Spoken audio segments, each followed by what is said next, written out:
Sorry for not uploading yesterday. I was procrastinating. That's it. That's it. So yeah, let's keep going though. Why do I shouldn't have procrastinated. Oh well. Tama really does look sweet when she's asleep. Kyoko eyes Tama sleeping form fondly. Tama is coalescent, whatever, up beneath her covers. The sheets pulled up beneath her chin. Her eyelids are closed, her eyelashes matted together.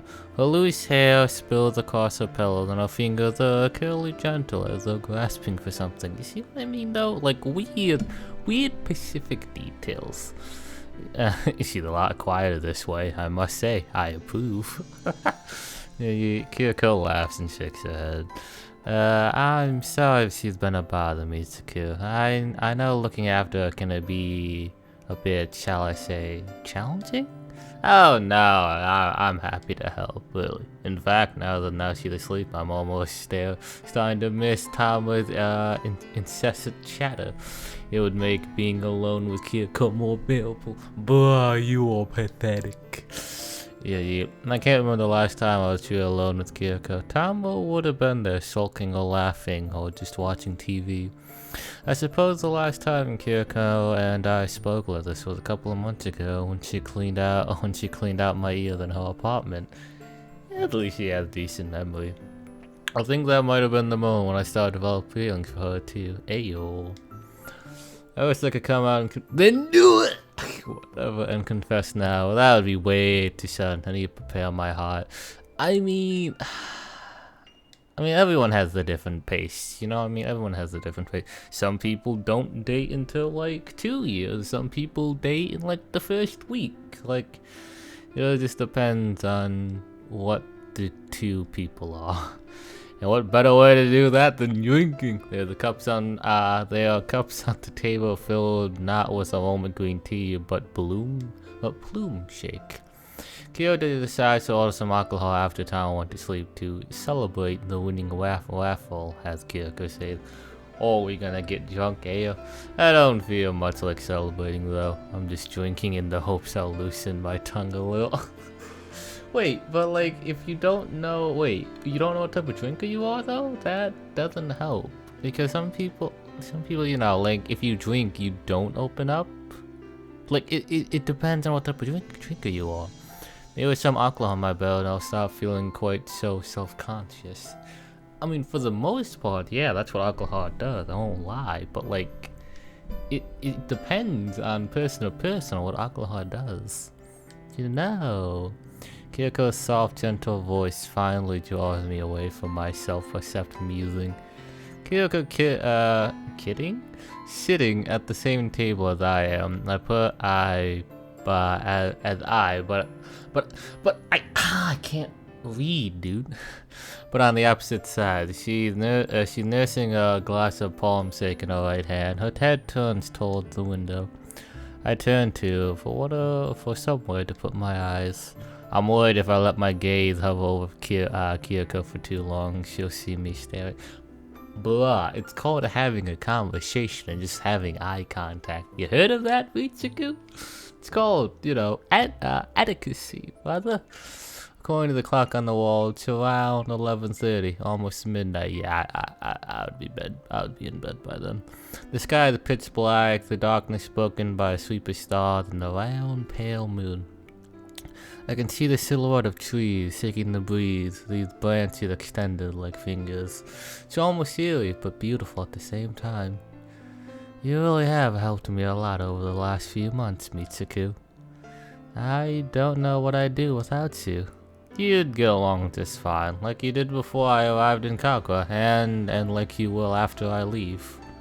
Huh? Aren't you You aren't going to leave Katsuku, are you? Oh, whoopsies. What? That was worded weird. Okay, don't blame me, that was worded weird. Oh, no, I don't have any plans like that, unless I fail my entrance exams, I guess. Well, that's good, because you won't fail. And what makes you so sure of that? Because I've been tutoring you. If you fail after receiving my help, it wouldn't reflect very highly on me. Or, you know, Mitsuku, you could just not go to college. Whatever. I guess. Then I'll make sure to get accepted into the most prestigious university in Tokyo. That the only way to properly thank you for my help. Mitsuku, you're gonna find out that sometimes college is useless. Again, in some situations. I'm not saying education's useless. I'm just saying in some shitting areas. Yeah. That's right. That's right. You do that. My teachers all predicted I'd get good grades. They thought I'd be able to get into any university I applied to. You'll be a credit away. I mean, it's me trying to imitating another person. You know I'm not gonna do that. You'll be credit away. You go anyway, Kyoko. A girl like you is bound to succeed in whatever endeavor you embark upon. That's what they said. They all believed that I'd do their school proud. They had faith in me, but I'd let them down quite terribly. That must be such a disappointment. Come on, Mitsuku. Hey. My shyness forgotten, I find myself spurred in action by Kyoko's gloomy lessons. I reach across the cable, not to drape the sleeve of my yucca in the cup of into my cup of sake, and link Kyoko's fingers with my own. You're not a disappointment, at least I don't think you are. You might not have gone to university, but you've done many more wonderful things with your life. You gave birth to a beautiful daughter, and you raised her on your own, all while holding down a steady job. You had to suffer a lot of hardships in life, but you've always come out fighting. If that's what failure looks like, I hate to think what people would call me. A burden of society. I don't know.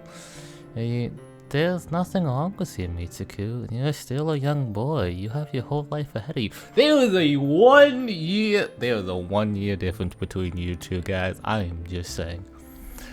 Yeah, even he said that. I'm only 1 year younger than you. Even he said that. Yeah. But you don't have the responsibilities I do. You have so many chances, so many opportunities. And it's because of your support that I can pursue them. I was drifting before I met you. I didn't really have a goal in mind. I wasn't studying properly and wasn't taking care of myself. Let's be honest here. Most of us don't take care of ourselves. I wasn't doing anything. I didn't see the point. Being with you and Thomas though, it gave me a reason to live. Imagine making you happy. It gave me a purpose. I guess some sort of motivation. I swallowed my silence once more, overwhelming me. I dropped my gaze to the tablet. It's whatever. Surface glows in the moonlight like the inside of a seashell. Well, I guess that sounds kind of arrogant. It's not like I see you and Tom as motivators, you know? You're your own people with your own thoughts and feelings and wishes and worries. You don't exist for my sake to make my life any easier. No, but people want to, like, you know, for the most part, other people want to help other people. Or at least, maybe I should phrase that a bit better in my opinion. Good people like helping out good people. Because bad people suck. But I'm glad I met you all the same. You say you need me, but I think I'm the one who needs you. See, this is a nice mutual, what are they called? I know there's a relationship between two people that both benefit. I don't think it's mutual. I don't know the term because I'm an idiot. If I haven't met you, I doubt we would have made any progress. I probably would have given up and gone back to Amora already. Sometimes I think about it, but I know my lovely tutor wouldn't like to have her hard work wasted. That's enough to make me reconsider. I grin at Kyoko in hopes of lifting her sphere. It seems to have the desired effect. Our eyes meet. Kyoko's face turns pink and she shakes her head, but a smile rises to her lips all the same. Well, you heard about that. I was never able to go to university, so you'll have to do it on my behalf. Hey! Nice. Maybe I'll be able to go there one day, but for now, I want you to pass your exams, get into university, then tell me everything about your new life. I'm going to live vicariously through you, and I'm going to shape you into a model student I've always wanted to be. Kyoko eyes sheesh and then starts to laugh. I think she might be putting on a show for my benefit, but who am I to try and dig behind her bravito? Bravito? I don't know. I like to think I'm more thoughtful than that. Really, Kyoko, thank you. You made living in the city much more bearable. Bearable, is it? That's hardly high praise. Now I'm curious. What was your childhood like? Were you happy when you were younger? Well, let me see. I lived in a quiet village. It was like a ghost town, really. The population was tiny. The roads were all overgrown, and it was like a huge pain to get anywhere or do anything. When I was a kid, I really resented it. I got so jealous when I saw all these drama sets in the city. It seemed like a completely different place to me. Mate, let's be honest here, some people always take granted being a kid, dude. Let's be honest here. Hey, I want to leave as soon as possible, and I think a part of me even resented my mother when she got into that accident. I was chained to a mole for 5 years longer than I really wanted to. I thought I was going to go mad. Now that I've left, though, well, I never imagined back when I was a moody teenager trapped in the boons that I'd one day grow to miss my tiny village, but people don't always stay the same. You mean people never stay the same? 'Cause that's it. That's right. We change with each new experience, and things we value as teenagers may no longer matter when we grow up older. True, but some things are internal, like anime and manga and video games. Those will always be internal, at least for me. My village, which felt like a prison in my youth, is more like a haven to me now. Well, yeah, because you were a kid, you had no responsibility. You didn't have to work, you didn't have to pay rent, you didn't have to pay bills. Like, you didn't have to do any of that. But now you do. It was a place where I grew up, constant and carefree, without any real worries. I had no real problems back then, so I had to invent problems to worry about. I bemoaned the more critical acts of arcades, how long it took packages to arrive, or how crappy transportation systems. But I was more blessed than I knew. I never realized how much I loved my family until I left them behind. Yeah, it's another simple you don't know what you lost until it's gone type of ordeal. I guess what they say really is true. The grass always looks greener on the other side. When you get to the other side, you inevitably start missing what you left. Not always. It depends situation on situation. I'll laugh a little, bemused at my confusion, and take another sip of my plum sake.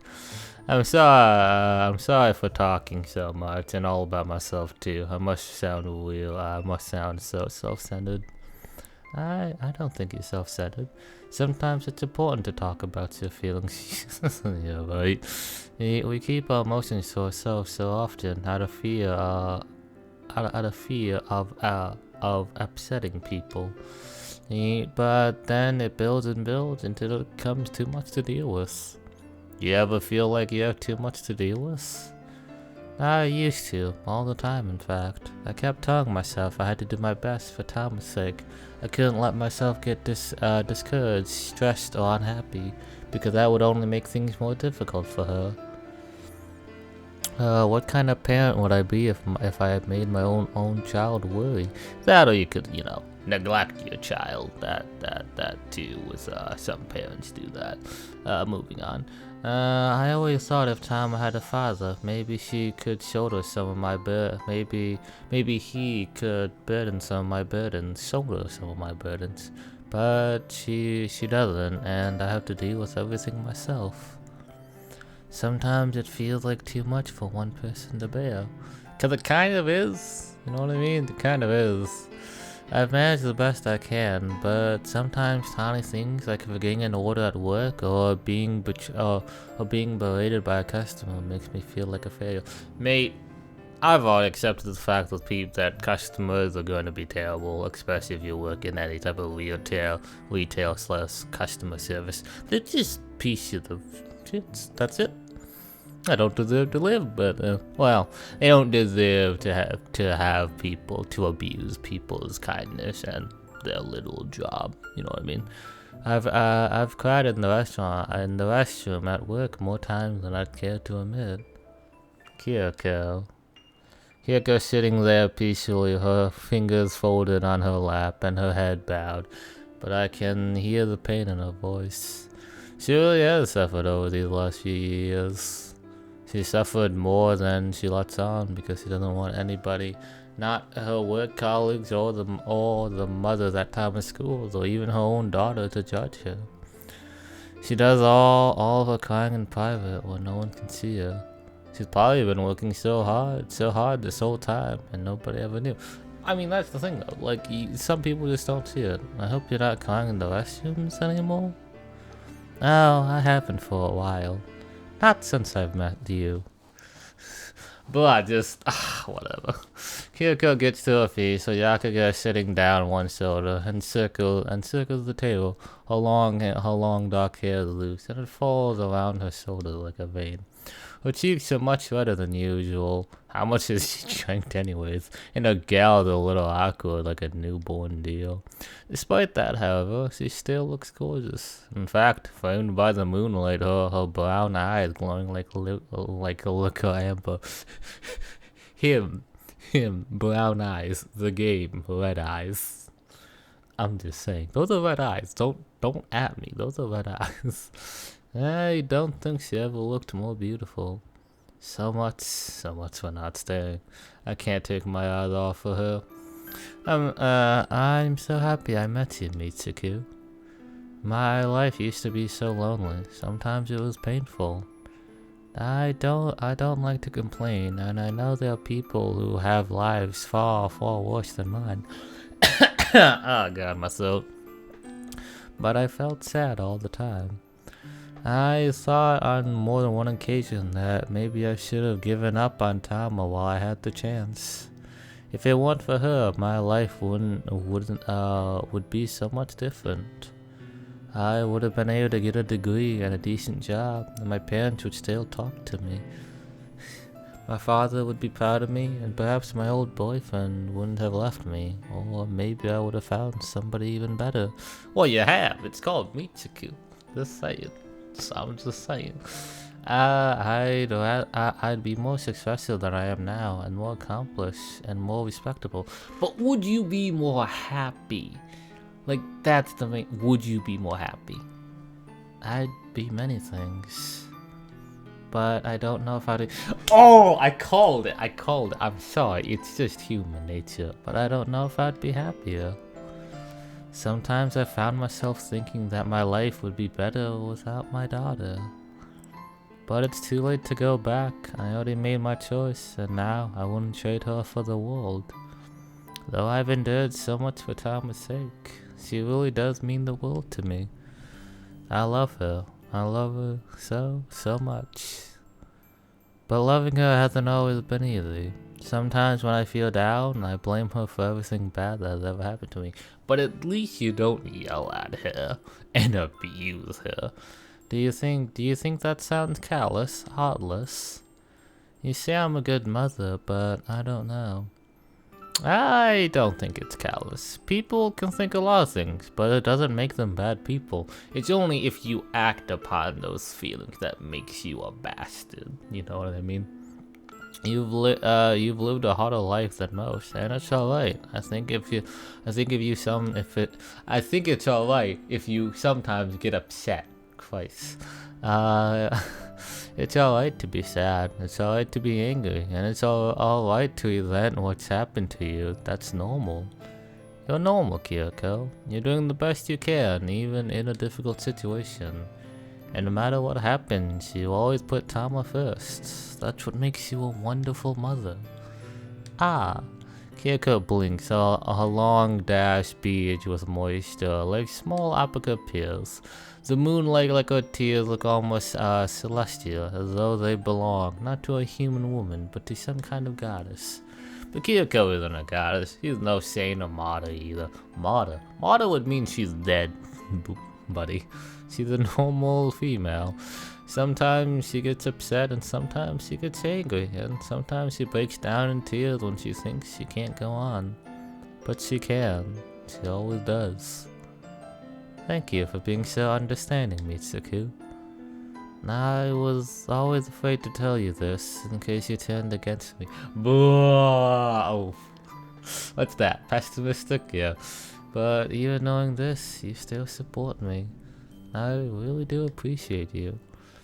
What are you thanking me for? You're the one putting all the work in. I babysit Tama once in a while, sure, but you've been looking for her your whole life. That's true, but nobody else was ever willing to lend me a hand, or even listen to me. Not Tama's father, or my parents, or any of my neighbors. Okay, to be fair, apartment neighbors, it's not like you interact with them, let's be honest. It's not like you usually interact with your apartment neighbors anyways. But you're different. Everything's been so much easier since I've met you. I've been able to spend more time with my daughter, and we've been doing so many fun things together lately. Now I know I don't need to do everything on my own.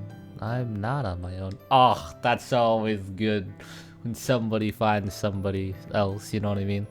I have Tama, but I have you too. That's right, you have me.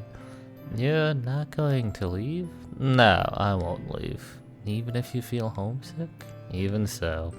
I don't want to leave you now, or Tama for that matter. She's even been telling her friends at school that I'm like her father. Oh my, she has?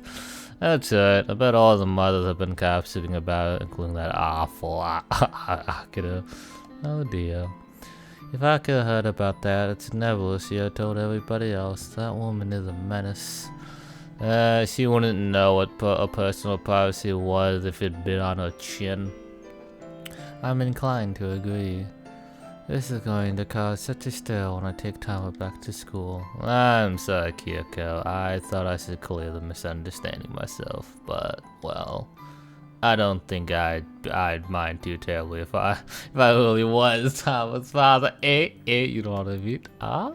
Kyoko stares at me, her eyes a touch too large for her face. Her cheeks, already pink from the alcohol, turns pinker still. Mitsuku, you mean... That's right. I reach out caressing Kyoko's cheek with my fingertip. I like you, Kyoko. I like you a lot, in fact. I'm even trying to gather my courage. Do it! Good. I think I love you. You think. Close enough. Oh, Mitsuku. Kyoko sighs softly. The noise catches in her throat, so it sounds more like a sob. This is all rather sudden. Is it sudden though? Whatever, but it's alright if you don't return my feelings. I didn't imagine you would. I know you're busy looking after Tom, and any kind of romance would just get in the way. If I'm being too forward, then... No, that isn't it. I just meant, another pause. This is all happening so fast, but I like you, but I do like you, Mitsuku. Hold up, he said. His mind be like, hold up, what did he just say to me? You've made my life so much less lonely that Kyoko's eyelids flutter close, a few tears leak from her eyelashes and trickle down slowly, like melting wax. She leans in a little closer. I can feel her chest pressing against mine. I can feel her breath on my cheek. Kiss her, buddy. I can feel... Hey, there it is. I don't think I can use this as a thumbnail though, but there it is. It's so cute. That's cute. That's cute. That's cute. That's cute. That's cute. Just enjoy that moment while you can savor them. Oh, brings a tear to my eye. I'm not even lying. I'm not even lying. Ooh. That is beautiful, man. That is beautiful. Her lips. She's kissing me. You don't say. Oh, she's actually kissing me. In movies and TV shows, I've seen kisses generally initiated by the men, but this is different. I don't recuperate. I can't. I'm so stunned, my whole body might as well turn to glass. I just feel as brittle. I can only sit there, my eyes open, while Kyoko impressed a soft, gentle kiss against my lips. It's a castle kiss, whatever that means. Like something exchanged in the playground between two children, arrogant of the implications of their actions, but it's very, very sweet. A fleeting touch of my lips, which tastes faintly of alcohol. A gentle memory, softer than the falling snow. How do you know, as I sit there, still reeling, that I treasure this moment forever? Oh, it's cute. Oh, yeah, let's go. But I don't know why I just clicked on. Let's go. Oh, that's wholesome and cute. That is wholesome and cute, man. That is wholesome and cute. Too cute for me, dude. My heart can't handle it. Oh well.